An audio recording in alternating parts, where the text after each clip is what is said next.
quiero anunciar un poquito la dinámica de esta sesión. Ella va a hablar mostrándonos imágenes como la otra vez.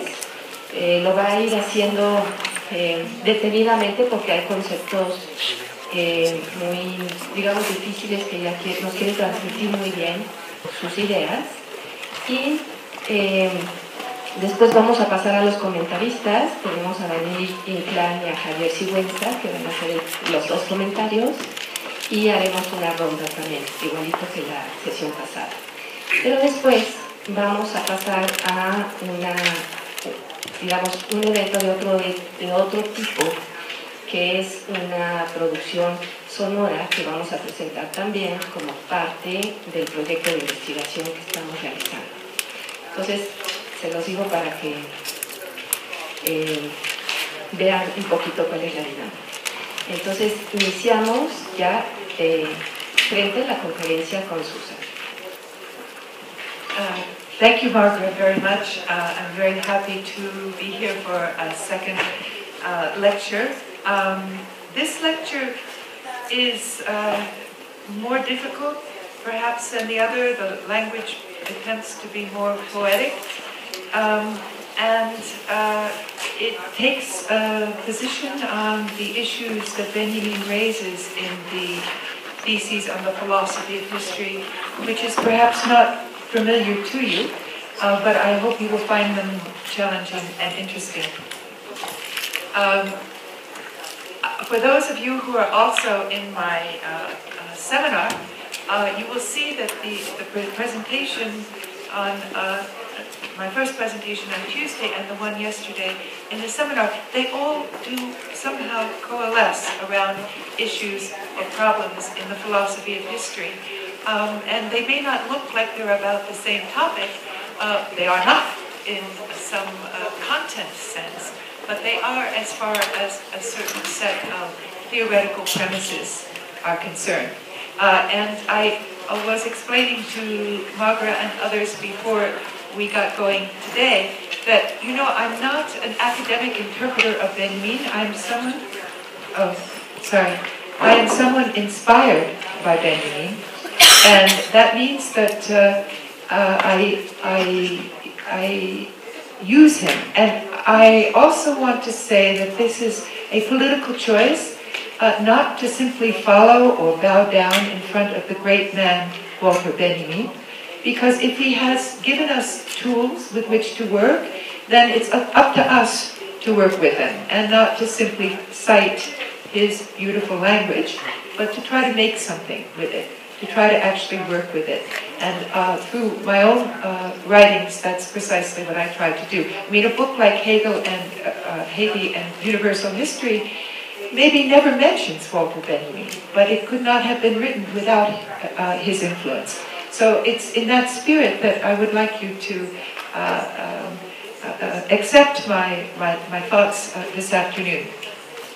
And I also want to make clear that the context in which this text was written. This one tries very hard to deal with theoretical issues in a harder, more difficult theoretical language, but it was instigated by a particular occasion.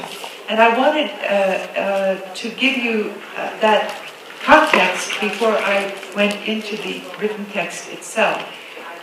Could we have the first picture?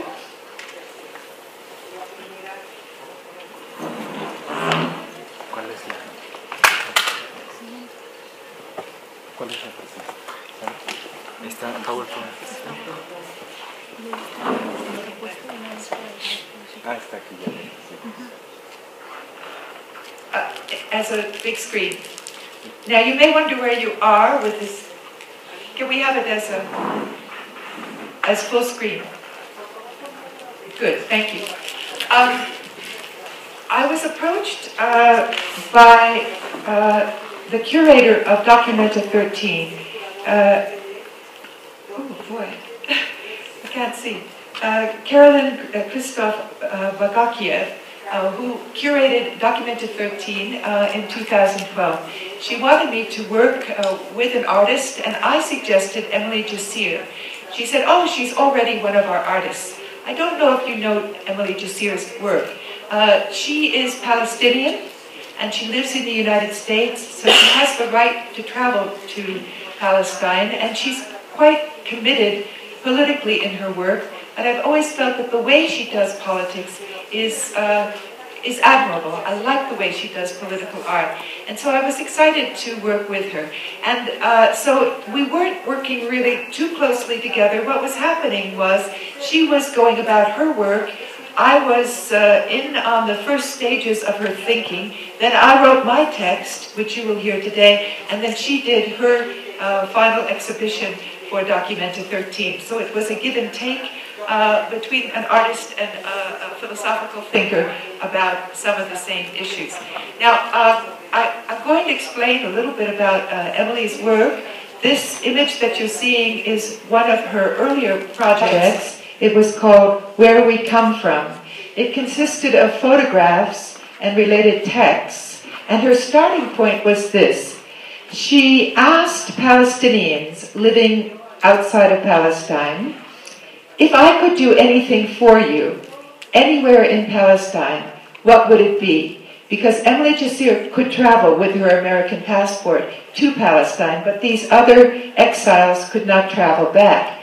And their answers were actually quite interesting. Here are some examples. Go to Haifa and play soccer with the first Palestinian boy you see on the street. This is that event. Or drink the water in my parents' village. Or bring back a photo of my family, especially my brother's kids. Or go to the Israeli post office in Jerusalem and pay my phone bill. Or go to my mother's grave in Jerusalem on her birthday and place flowers and pray. And finally, do something on a normal day in Haifa, something I might do if I was living there now. So you see the modest scale that Emily Jassir chooses for the nature of her political art. Could I have the next slide, please? This was a project that she did for the Venice Biennale, and it was a very simple project and looks rather harmless. What she did was have, Venice was very influenced by Arab merchants, and there was a lot of give and take between the Arab world and Venice, and indeed the Renaissance would have been impossible without the influence of intellectual trends from the Muslim world. And so she wanted to refer to that historical connection by putting all the bus signs in Venice in Arabic as well as Italian. So this was the result, and unfortunately the municipality of Venice refused to have the project go forward, so it was never shown on the streets of Venice. So, the next slide. When Emily went to Kessel, which is where the Documenta exhibition takes place, all the artists who are contributing to the exhibition are invited beforehand to tour the location so that they can produce a project that reflects on the site of Kessel. And in Emily's case, she went to, could I have the next slide? She went to, and the next, good. She went to this place in Breitenau, which had been a concentration camp during World War II. But if you go back in the history, this concentration camp in 1933 was already a rehabilitation center. The building was attached to a monastery, and the monastery had been used in the past as a prison. And since World War II, it has been used as a girls' reformatory.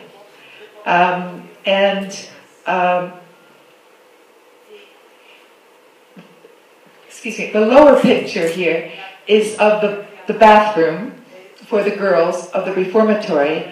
And in this case, she notes that rather than being able to lock yourself in as a form of privacy, the doors were locked from the outside. The next slide. She also observed a library that had been the victim of Allied air bombing during World War II. And she discovered that actually library books, or books, do not burn, but the shelves, the wooden shelves on which they are placed, do burn, and this causes the destruction. So the question was, what do you do with the books to protect them against a bomb attack?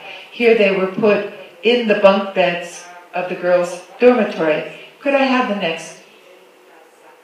And this is a remarkable picture of what happens to books when they are subject to bombing. This kind of total collapse of the pages in the extreme heat, it does not destroy them, but it totally warps their shape. And I found this a rather compelling image. So these were the raw notes that I was sent by Emily. And I had a summer then to write some response. And it was a response that was about my own work, but did try to interact in some way with Emily's work. And so you'll see that some of these images appear again in the context of my talk. The next slide. Oh, no. The next. Yes. Okay, that one should not have been there. We'll talk about that later. I think that it comes later. Okay, so the topic or the name or the title of my talk is, it has a very ambiguous title. In English, The Gift of the Past. But the word gift in German means poison. So the translation in German is Das Gift der Vergangenheit, the poison of the past.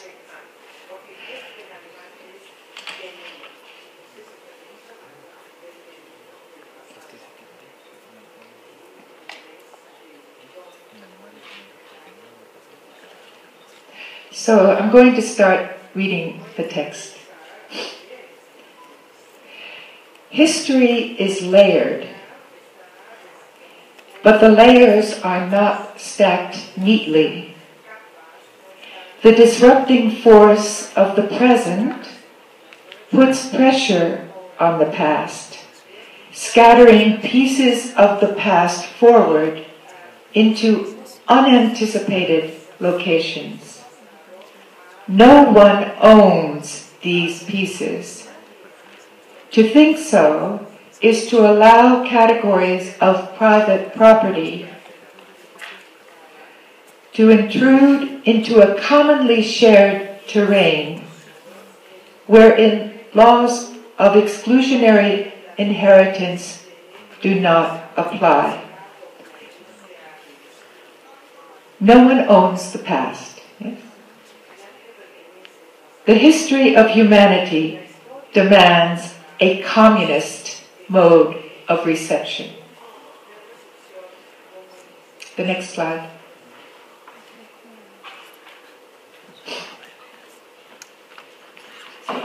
The goal of writing history is nothing short of a different world order. It requires rescuing the past based on a deprivatized, denationalized structure of collective memory. There is little danger of triumphalism in this task. Human universality is a scarred, wounded idea. And the sources of the scarring, the sources of the wounds, must be remembered along with history's moments of inspiration. Extreme inhumanities are a part of the communist inheritance of the past. The human disaster in Gaza, Palestine, cannot be made the legacy of Israel any more than the Holocaust belongs only to the Germans. Neither historical role, not that of victim, not that of oppressor, neither historical role is encoded in our DNA. Which means, of course, that if your ancestors were injured in the past, that is no excuse for you to kill others today. Next image. Next image. Oh, I'm sorry. Okay. Okay, so the one before. Okay. This is Benjamin's phrase. Next image, please. Okay, this is called Separating the Image of the Angelus Novus from the caption that has captured it.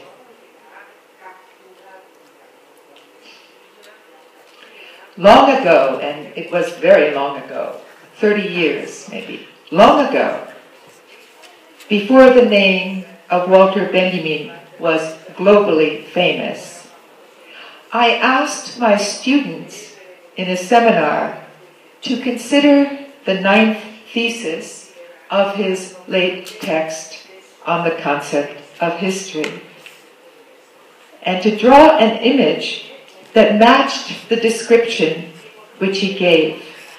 And then I read that description to them. Arreglamos las nuevas imágenes.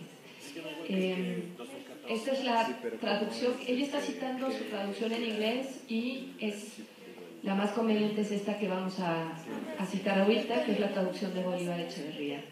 Hay un cuadro de Klee que se titula Angelus Novus. Se ve en él un ángel, al parecer, en el momento de alejarse de algo sobre lo cual clava la mirada. Tiene los ojos desorbitados, la boca abierta y las alas tendidas. El ángel de la historia debe tener ese aspecto. Su rostro está vuelto hacia el pasado, en lo que para nosotros aparece como una cadena de acontecimientos. Él ve una catástrofe única, que arroja a sus pies ruina sobre ruina, amontonándolas sin cesar. If you know the thesis on history, you'll immediately see the image of Paul Klee's painting. But if you don't know that connection, you will not be able to tell from that description how Klee's painting looks. So when I simply read the description to my students and asked them to draw a picture of the angel being described, they did Christmas card angels and biblical angels and angels that looked like the description, but nonetheless did not look like Klee's painting. So that was my experiment. None of these drawn by my students resembled the Angelus Novus painted by Paul Klee in 1920. The painting that was purchased by Walter Benjamin shortly thereafter, in the early 1920s. But today, the Klee watercolor has become famous because of Benjamin's reception of it. Indeed, too famous. The words of his text are so thickly applied that we cannot see the Klee painting without the overlay of Benjamin's comments on it. The elements therefore reverse. Rather than the text being a caption for the image becomes a caption for the text. Benjamin wrote his comments in a particular historical situation, 1940, as Hitler was advancing on Paris and he was forced to leave, and it was of course the last year of his life, because when he tried to leave by going across the Spanish border, he was stopped on the Spanish side and he committed suicide. That was the context, a terribly extreme situation. That was the context in which this connection between Klay's painting and the caption was made. But today, the picture is pinned down by the caption. It's caught like a butterfly, pinned. It's pinned down by the caption. Pinned down by the determinations of a particular catastrophe, as if only that catastrophe matters, as if only it extends through all of history. In that sense, historical philosophy, or Geschichtsphilosophie, hardens into essentialist ontology.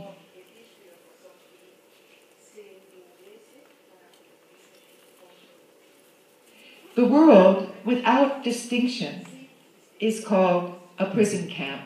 I'm referring here to Agamben's extension of this catastrophe to all of the world for all time. In other words, losing the historical specificity of the connection between the caption and the picture. How are we doing? Es la misma, it's the same. Es la misma. Sí. You mean I didn't save it? It could be. It could be. So, what do we do? Well, let's go there. It'll get better.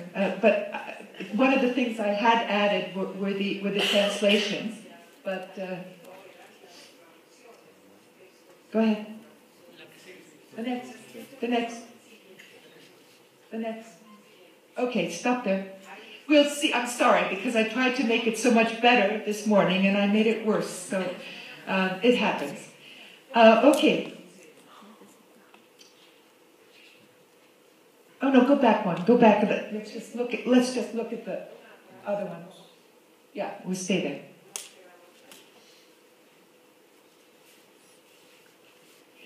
Klay's picture hangs in the Israel National Museum, indelibly linked to Benjamin's suicide while escaping Nazi-occupied France as a permanent monument to the Holocaust. How did it get there?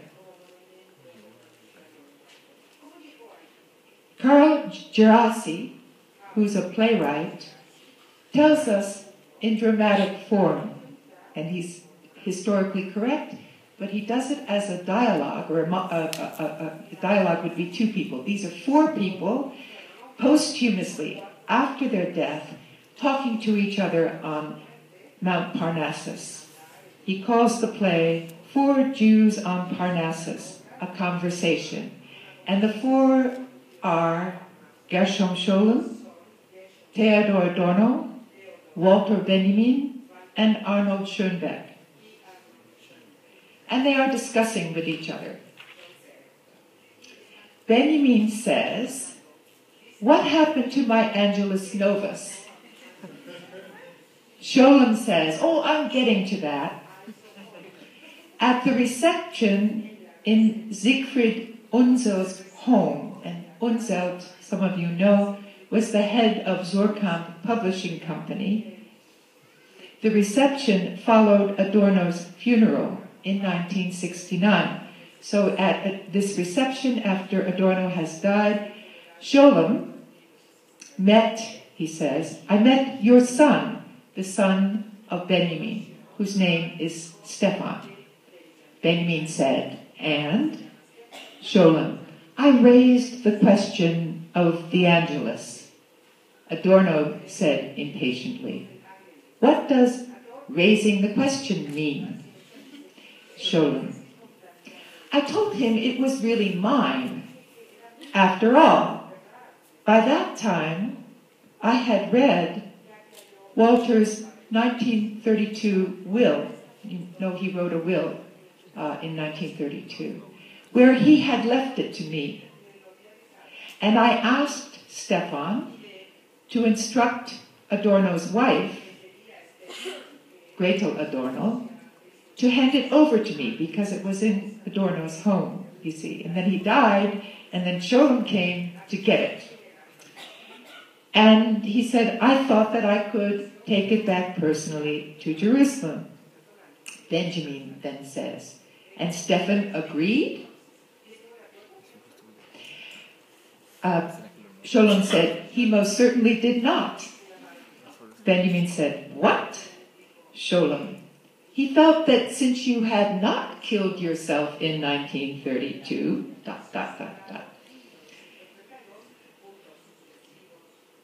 Adorno, even more impatiently, come on, Gerhard, so what happened? Tell us. Scholem then says, okay, Adorno, your wife, Gretel, wrote to the famous Kornfeld and Klippstein auction house in Berlin for an estimate on the cost of the picture.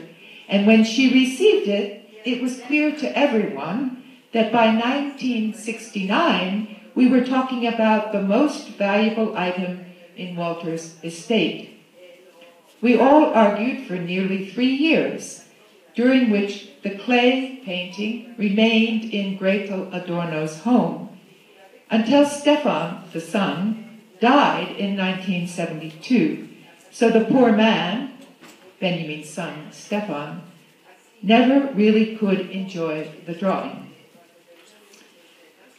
Scholem continues, I persuaded Siegfried Unseld to be the middleman. He went to London, settled with Stefan's widow, and got the picture from Gretel Adorno. I took it with me to Jerusalem. Now this is just my comments to you.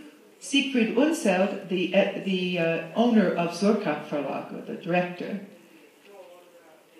unilaterally reduced the royalties from Benjamin's published works to be paid to Stefan's widow. Incidentally, she was a Filipino nurse who had no idea about critical theory. And so she and her 2 young daughters got a very reduced royalty. Scholem kept the painting in his Jerusalem home until his death, when his widow was persuaded to donate it to the Israel National Museum. So that's the story of how the painting is now in the possession of the Israel National Museum. Okay, so there's supposed to be a word, a title. It says transitoriness. This is the theme right now, transitoriness. Okay? Benjamin's own reading of Clay's painting kept changing. This is the point I want to make. Benjamin's own reading of the Clay painting kept changing. It was never locked in. Angels, for him, were ephemeral creatures, transitory creatures. In 1922, he planned a topical journal under the name Angelus Novus, wherein theology and current commentary were to be one and the same.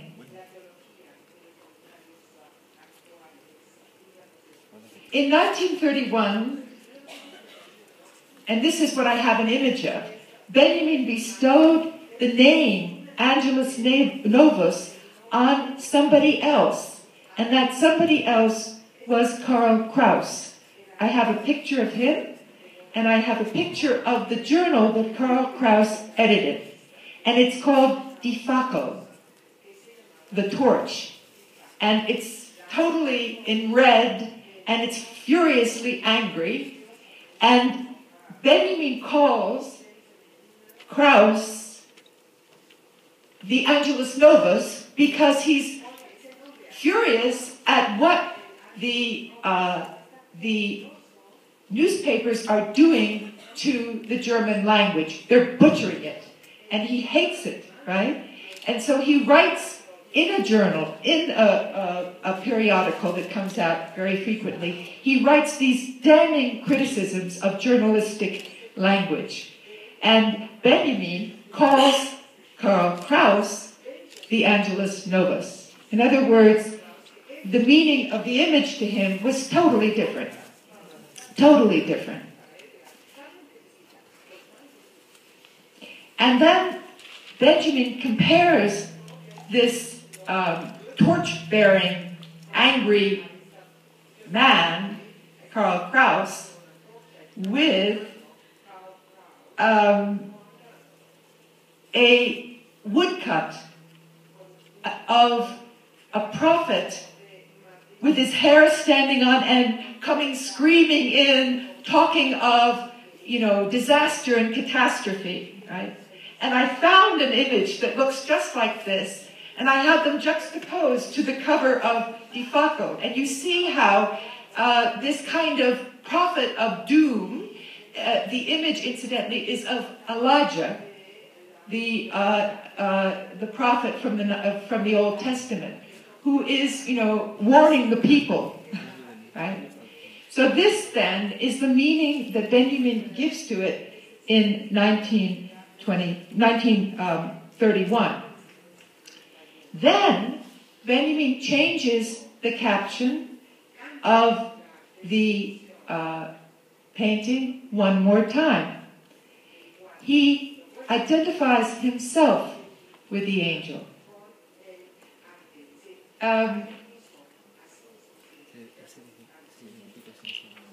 Well, before he identifies himself with the angel, or even at the same time, who knows, he describes the Angelus as a woman, the female counterpart of himself, or indeed as himself, in pursuit of a woman.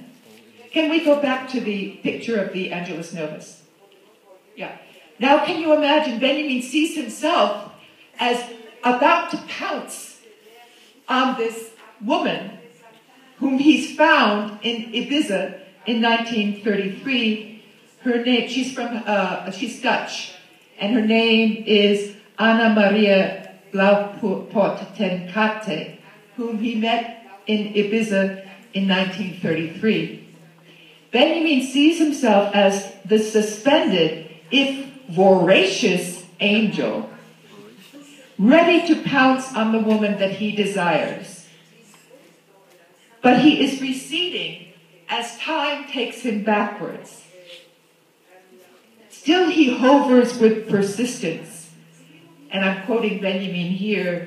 In short, nothing could weaken the man's patience. And this refers also to the fact that Benjamin was often in love and never seemed to fulfill his desires. He was always somehow hesitant and never really connected with Asiolakis or others. I mean, it's depressing to read his love life. So he identifies himself as this Angelus Novus. Just to give you an idea of the way he worked with the caption and its connection to the image. It changed.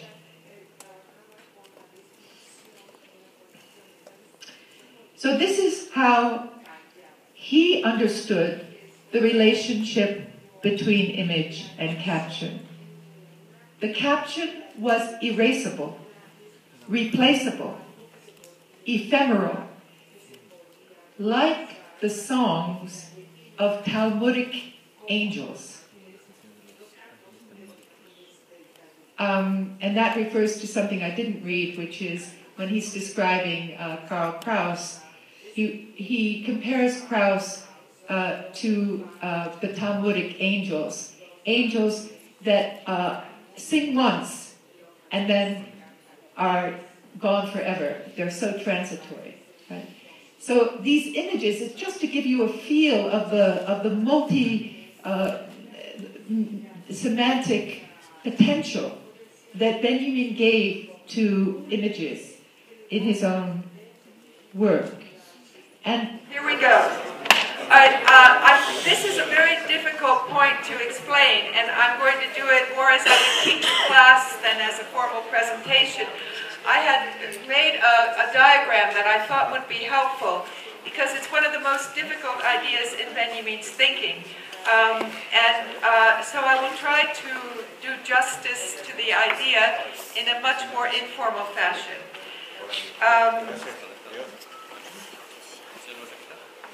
Here is the text that I am going to be referring to here, for those of you who are experts in Walter Benjamin, is on language in general and on the language of human beings. This is an early text, and it talks about God's creation and Adam as the namer of God's creation. And this idea becomes very constant in Benjamin's thought. So let me just try to explain it in a very plebeian way. For Benjamin, art is just one form of human creation, no more or differently to be evaluated than any other. So for instance, an architectural style or building style like the arcades is one form of human creation. Gas lighting is another form of human creation. These are equal for him as far as their potential semantic power. All of the forms consist of human shaping of matter. But material, the matter that human beings create with, is not their creation. The material world is God's creation. Its distinguishing sign is transitoriness. It manifests its divine origins by eternally passing away. You have to think of the Adam and Eve beginning of humanity here. And you have to think of God creating, in Genesis, the world. He creates a world that passes away, that has transitoriness as its very essence. And this created natural world is then recreated or worked upon by human beings who turn it into forms, buildings, or any other human creation. So in the early text on the theory of language, Benjamin talks about God creating the world, but Adam naming it. So the kind of production of the meaningful object is what human beings do, but they do it not out of themselves. They are working with God's creation. And this sets up for him a notion of the divine and therefore of truth as connected with the transitory, with the ephemeral, with the non-lasting. And then he puts together a notion of human utopia, social utopia, based on human happiness and indeed material satisfaction. A concept of utopia which is totally secular. He speaks in the Theses on History about women who might have given themselves to us as a possibility in human life for happiness. And for him, this is absolutely the other side of the divine. So the secular and the divine, the Marxist and the theological or messianic are not separate for Benjamin. They are one and the same. Right? And this combination of the divine and the transitory is very counterintuitive to us trained in Plato, Aristotle kind of Western philosophy. So this is an extremely difficult idea, and he gives us an image in another text called the theological political fragment. The theological political fragment. And in this text, he talks about two arrows facing in different directions. One going like that, and one going like that. And this is what I did this nice graph about that I thought made it more clear. And the backward one is this kind of constant disappearance of material life, right? And the other is a human life that goes forward for the time that we are here. And the intersection of these two, the divine and the human, converge in a notion of transitoriness. Right? Now this idea, which combines the materialist notion, God's creation, with God himself, with the theological, not as two separate realms, but as two sides of one reality. This remains so constant in Benjamin's thought that this theological political fragment, which has the image of the opposite facing arrows, that image in the fragment is still disputed as to whether it was one of his earliest texts written in the early 1920s or whether it belongs to one of his very latest texts. So that's kind of what I wanted to tell you about that. I hope at least to give you some idea of the ambiguity of these terms for Benjamin, but also the simultaneity of what to us would seem to be opposing conceptions.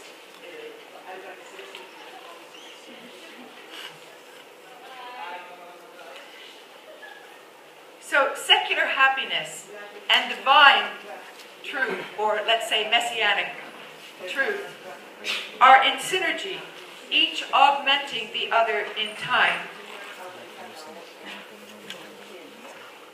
Okay, that's all I'm going to try with that concept without our images, etc.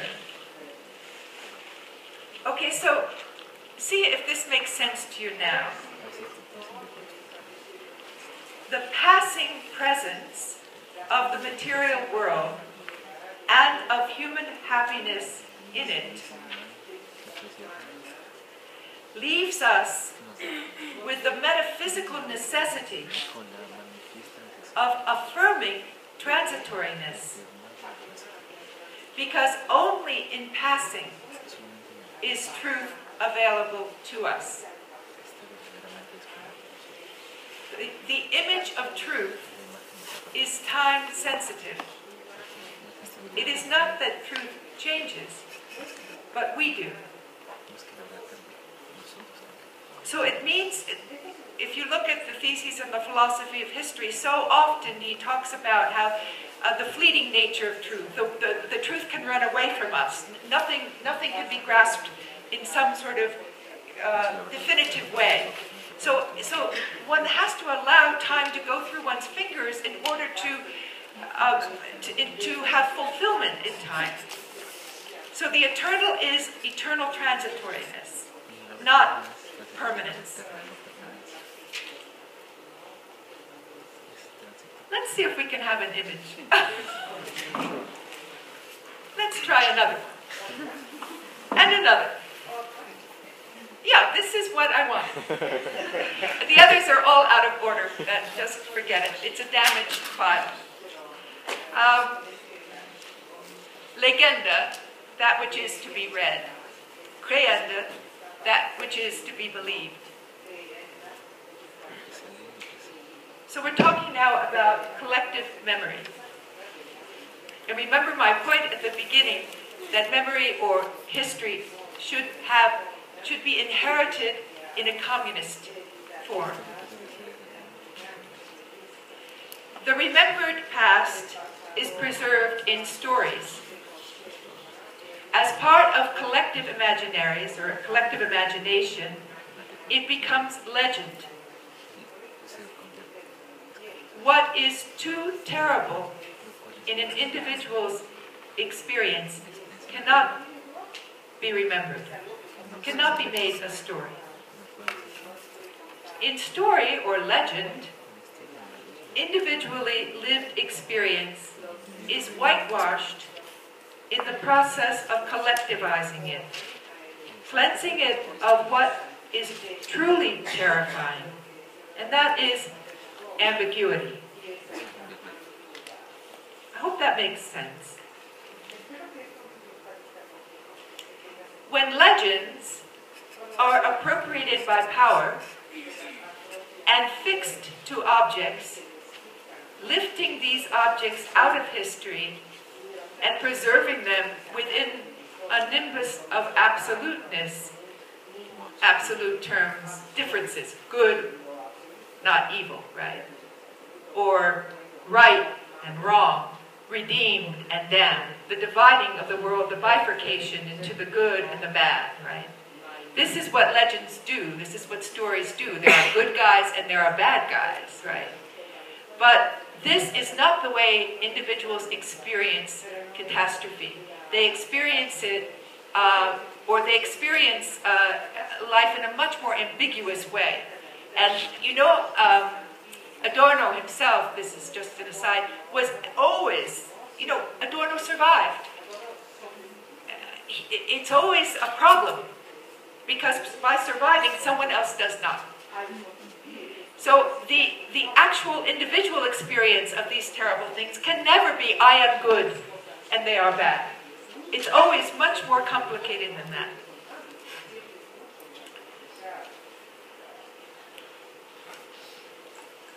Legends, if they become collective, it's we are the good people and then our enemies are the bad people, right? If they become collective in this partial way, legends become orthodoxy, setting the patterns of right belief.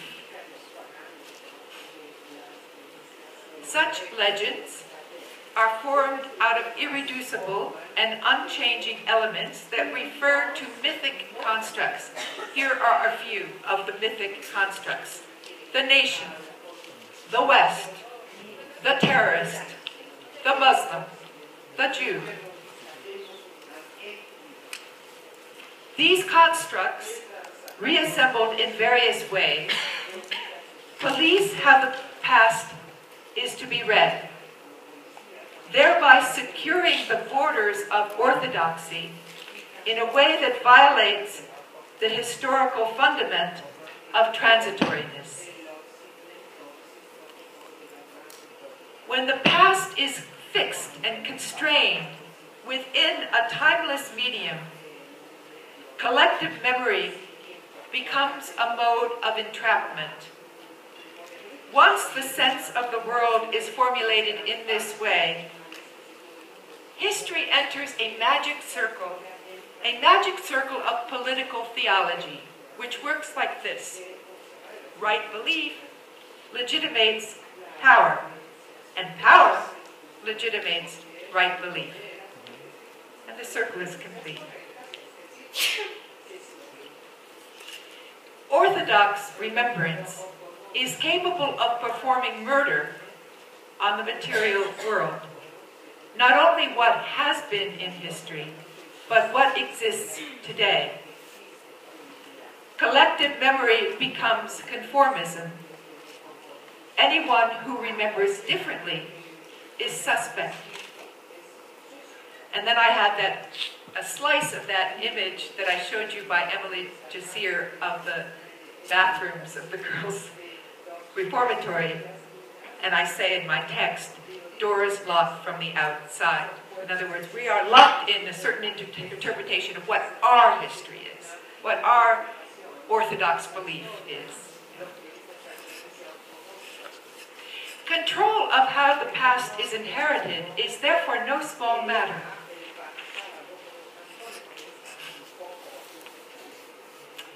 Archives, museums, libraries, legal traditions, institutional records, all of these are storehouses of the past.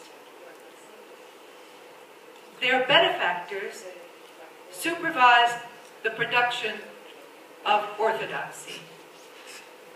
Even if religious and secular ruling groups are often in competition with and among themselves as to determining just what orthodoxy is.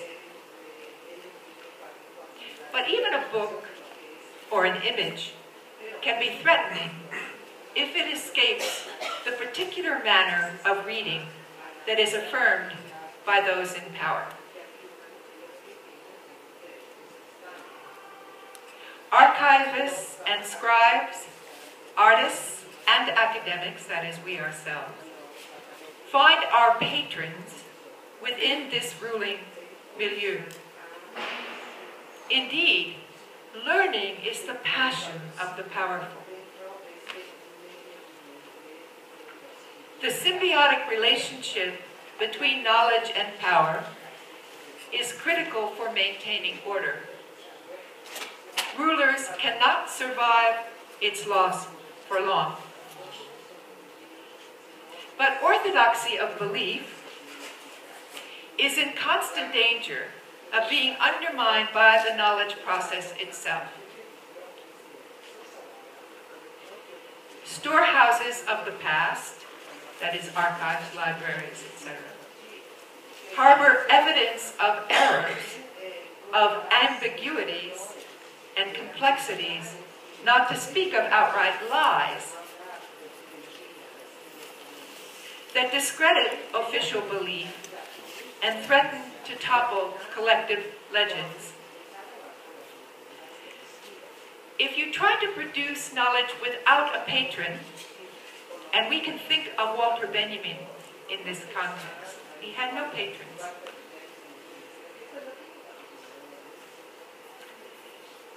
This production of knowledge without a patron has been described by a well-known historian of religion, Jonathan Z. Smith.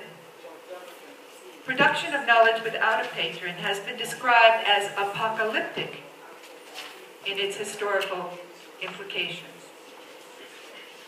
It's a very interesting idea.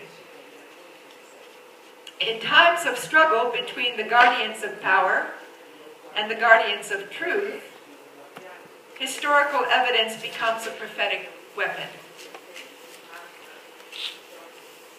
The rulers claim the role of the restrainer, the katechon, if we're going into the apocalypse. Yeah. The constrainer holds disorder at bay. That's what the rulers do. But the prophets protest against the given order in the name of human happiness and social justice and even God's will. History writing is the place of this struggle between the need to preserve present order and the desire to preserve truth. But here is the irony. If the preserved past is entrusted with the task of bearing witness to truth, if the producers of meaning treat the artifacts of the transient material world with a reverent care close to worship, then how is this painstaking effort to be reconciled with the fact that the past is never given to us whole? Maybe we can have the next image. Oh, the door is locked from the inside. Oh, we have a few of them in the right order. The next. We're locked from the outside. Oh, good. At least this is there. Okay. Oh, but at this point, you're supposed to have the image of Emily Jasir's melted books. That horrible image of the melted books. That was supposed to be before this. That which survives in archives does so by chance. Disappearance is the rule. Annihilation is the fate of whole cities, obliterating far more of the human record than is preserved. Wars and disasters of nature are indifferent destroyers, but human intention is at work as well. heresy, degeneracy, degenerate art, I'm thinking of Hitler here, blasphemy, treason, disbelief. These are just some of the threats to orthodoxy that call for destruction of the historical record. Texts and images are both vulnerable to attack. Precisely which objects are available from the past, whose written and visual sources are saved, is therefore astoundingly arbitrary. Only a confirmed believer in history as meaningful could be sanguine about their providential arrangement. In other words, if you think you can read meaning into what arbitrarily was salvaged from enormous destructiveness of the past, you know, you are such a believer in the potential of history to be meaningful that it's difficult, right? I mean, think how arbitrary it is what we have. I mean, we can think of the indigenous, but not just them, right? It's enormously arbitrary, and yet we moderns look to history for truth. Great libraries disappeared. Over 500,000 manuscripts, these are the libraries that have disappeared. Each of them contained over 500,000 manuscripts that then were lost or destroyed or moved to some other location. They are the Library of Alexandria in Egypt, which disappeared by the 5th century, the House of Wisdom in Baghdad under the Abbasid Caliphate, the Library of Cordoba under the Andalusian Umayyads, and the House of Wisdom in Fustat, now Cairo, under the Fatimid Caliphate. All of these were huge centers of archival knowledge. Now, Europe, incidentally, was very late to have a major collection. The Vatican Library held only 1,160 volumes when it was formally established in 1475. But intentional destruction by the Catholic Church was common. 2 cases connected with religious and imperial expansion resulted in irretrievable loss. Maybe we could have the next. Doesn't matter. I'll tell you what the next one says.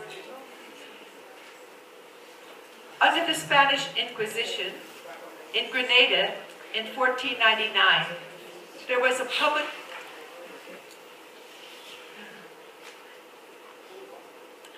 The next, please. No, back. Okay, we're missing a slide. No, there's one other. It's okay. I'll tell you. Because it's interesting, this is the one that's so close to you all. The Mayan sacred books were obliterated by the Spanish bishop of colonial Yucatan in 1562, along with 5,000 diabolical cult images. So imagine what we do not have. What we do not have. Wikipedia lists 87 historical instances of book burning. But the act itself is not the issue. It's not just book burning that's the problem. What I'm concerned about is the loss of the past.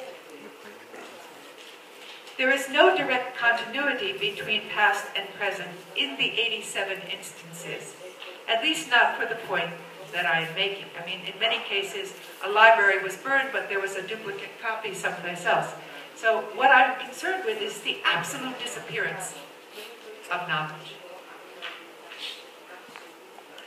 Now we should have, exactly, good, the destruction of Bosnia's National University Library in Sarajevo. Now, if earlier it was false religious belief that was under attack, now the enemy takes on ethnic and racial tones. Modern states establish libraries and archives as guardians of the imagined national community, those who claim a right to the land by birth, natio, right? Nation states. Patriotism has appropriated the aura of religion. It purifies present acts of violence against perceived enemies, whose own past is first defiled and then destroyed. Ethnic archives are obliterated. National libraries come under fire. Recent casualties include, the next slide please. So just very briefly, the Irish National Archive was destroyed in 1922. The Catalonian Library was destroyed by Franco's troops in 1939. The Judaica collection in Birobidzhan, the capital of the Soviet Jewish Autonomous National Zone, established as a socialist alternative to Zionism, was destroyed in the anti-Semitic climate of Stalin's last years. The Zaluski Library in Warsaw, founded in the 18th century as one of Europe's first public libraries, was destroyed with the burning of the city as punishment for Warsaw's anti-Nazi uprising in 1944. Jaffna Public Library in Tamil-dominated northern Sri Lanka, 97,000 volumes were destroyed, including rare palm leaf volumes. They were destroyed by the Sinhalese paramilitary in 1981. Statues of Tamil cultural or religious figures were also destroyed and displaced.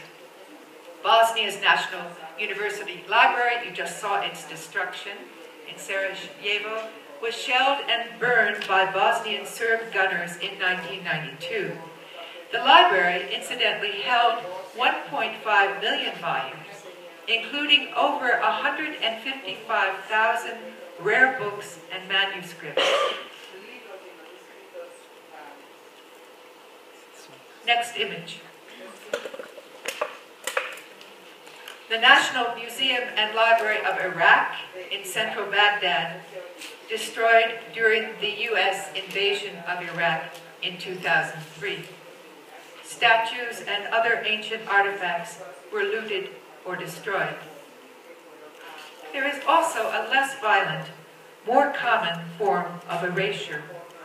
It is the practice of preserving only our past that provides a continuous linear trajectory for imagining our future.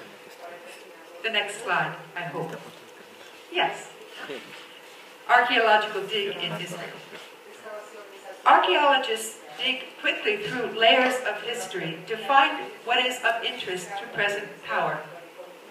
Attention to mythic origins, the stuff of national legend that shores up the dominance of those who rule, dismisses the recent past as refuse. The recent past its ground is a mere construction site for future growth. You destroy the recent past to make something more modern and to grow and expand, right? In the process, material evidence of crimes against living beings is destroyed. And the only reason that this is a picture of Israel is to keep the thematics with a Palestinian artist, but I could show pictures of the destruction of Armenian neighborhoods in Turkey, or, this is a universally problematic situation. The next. So, living beings, their recent past is not important. Their records, declared of no value, disappear, and with them, the possibility of imagining any community at all. Excavating the earth in search of the cultural heritage of a particular people, while bulldozing the counter-evidence, poisons present consciousness by shrouding it in myth. One finds only what has already been determined to be there. Now, you can say any national construction of a history does that. It is looking for its common national past. So it already knows what it will find. And if strangers are there, they're not part of the story.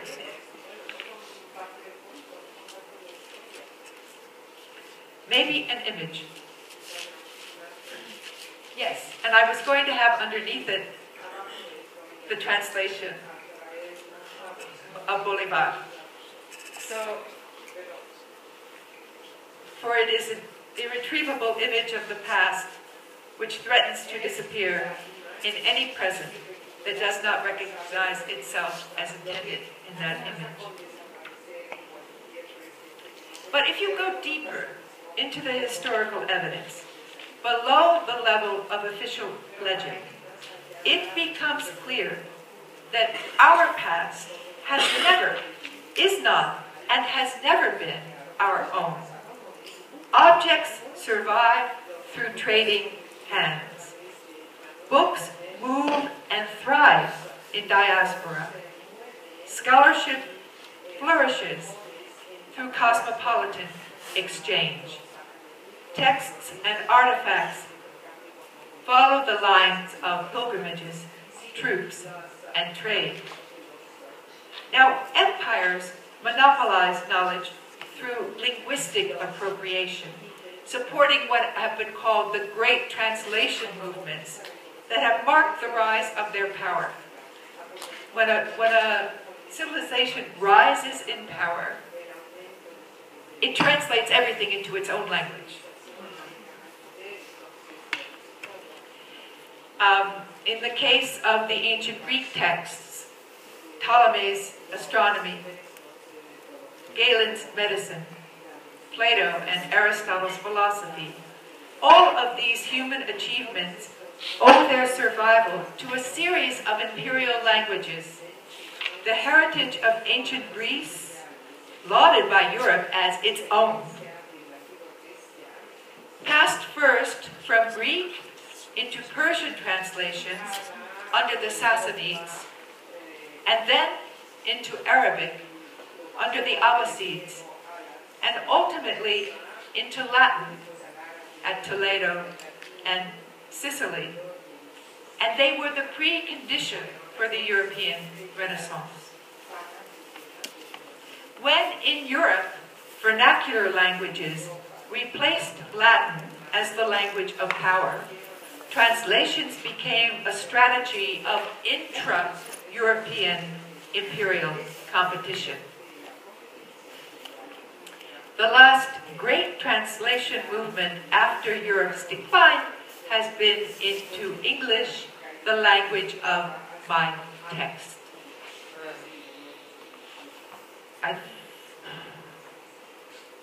So we face an uncomfortable fact. Without empires, no cultural heritage. Without diasporas, no national past. The Iraqi National Museum was not founded by Iraqis. It was founded under imperial mandate of the British. And the British are now spearheading its present restoration. Sarajevo's Oriental Institute, destroyed in the Civil War, housed a Bosnian past, that picture I showed you of the destroyed library, a Bosnian past, and I put that in quotations, that included ancient manuscripts in Arabic, Persian, Hebrew, and not only Adzambijski, which is the Bosnian Slavic language that is written in Arabic script. So our past is possible precisely because of those who are not considered part of our story. Today, microfilmed and digitalized replicas of manuscripts lost in wartime allow the restoration of centers of learning.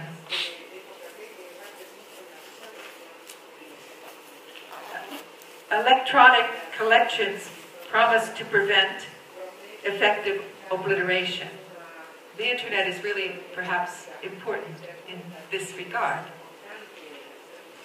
Has global communication then made imperialism's appropriation of knowledge obsolete?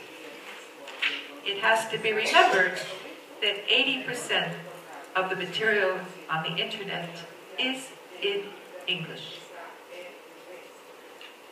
We are going to try another image. Oh, that's a nice one. The next. Oh, this is what I was going to show you. So that one made it for some reason. This. Oh, good. And it matches what I just said. Bravo. Okay. Next slide. Yes. We may be okay now. I call this section Revolutionary Patience. In a time when Europe's imperial nations were engaged in unprecedented human destruction in the name of partial political identities, Walter Benjamin had good cause to hover like Clay's Angelus Novus, rejecting all existing alternatives.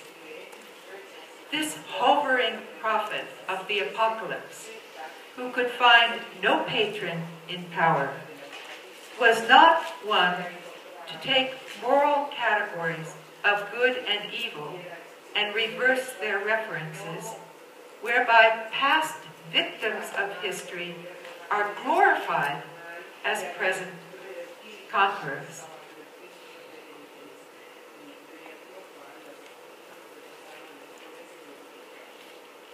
He wrote in 1938, "Wrongs that are endured are apt to foster self-righteousness.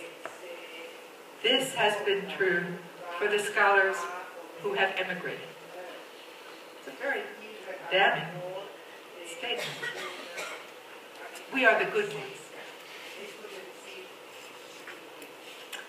Benjamin desired a home in Europe which gave him no refuge, not Germany, not France, and not Spain. He distinguished the Zionist movement as a political organization from his own spiritual identification with certain ideas that even if a German expressed them, he defined as Jewish. And this is really a beautiful quotation of Benjamin. "First and foremost, I must affirm what in me is valuable.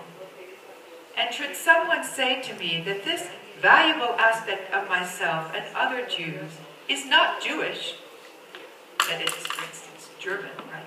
"I cannot regret that for a moment." For him, a weak messianic power belongs to the entire living generation, those human beings who share this moment in time, not to any particular ethnic or religious or national collective. He did not choose to go to Central Park in New York, where Adorno and the Institute for Social Research waited for him.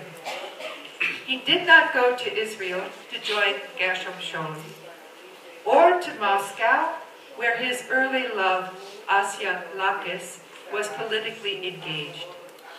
Or he did not seek an ultimate return from exile to the communist East Berlin, where his friend Bertolt Brecht lived out his natural life. Because of his indecision, or was it revolutionary patience, Benjamin's legacy belongs to no one particular place and is open to all of us today. Let's see if we have another image. Yeah, okay.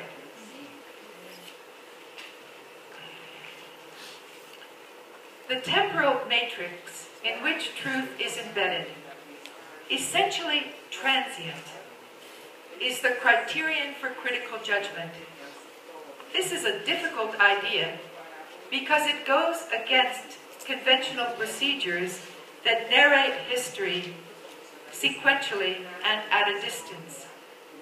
In view of the fleeting nature of truth, any attempt at permanence of historical interpretation leads to error.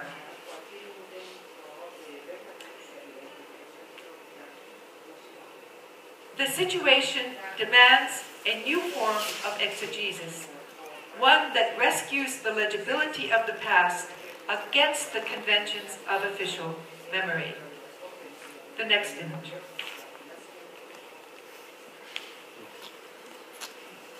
If progress yields a constant heap of debris, this is due to the continuation of the same: war's destruction, economic exploitation, and turning the other of one's own collective identity into a scapegoat as the political enemy to be exterminated. Interrupting the interminable repetition of the same necessitates remembering the past through those present inhumanities, of which one is at this very moment an accomplice.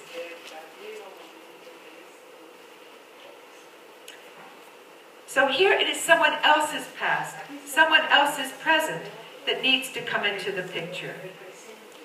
Past events cannot provide a key to the present unless they are radically separated from a direct lineage of inheritance.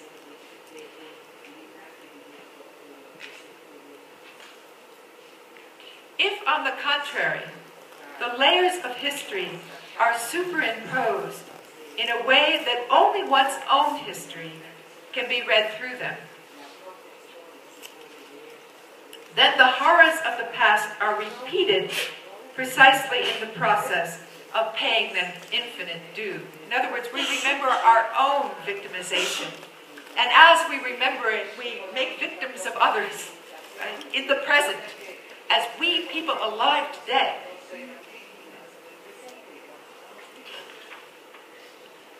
So never again ends up being always the same. Benjamin speaks of smashing the continuum of history.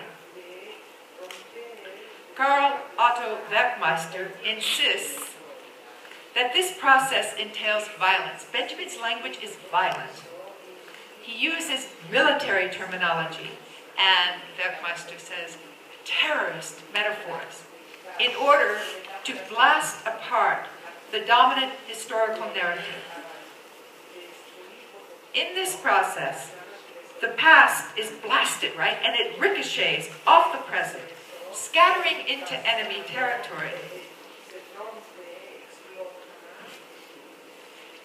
Historical fragments are the remains of an explosion. Blasted free of official memory, the fragments of history are preserved as images. They retain the nearness of original experience, and with it, of course, ambiguity. Their meaning is released only in a constellation with the present, and that constellation will be transitory. These constellations of the past and present harbor a warning. The gift of the past is a Trojan horse. One thinks one knows whence it comes and to whom it belongs, but the gift is to others. Those, the so-called rightful heirs, are presently destroying. Image, I think. Image. There is nothing in human history that is foreign to us. And the next. This is Emily's work again. But what if you cannot read what is written by the image? The next one. And the next. Whom will you trust to tell you what it says? Thank you.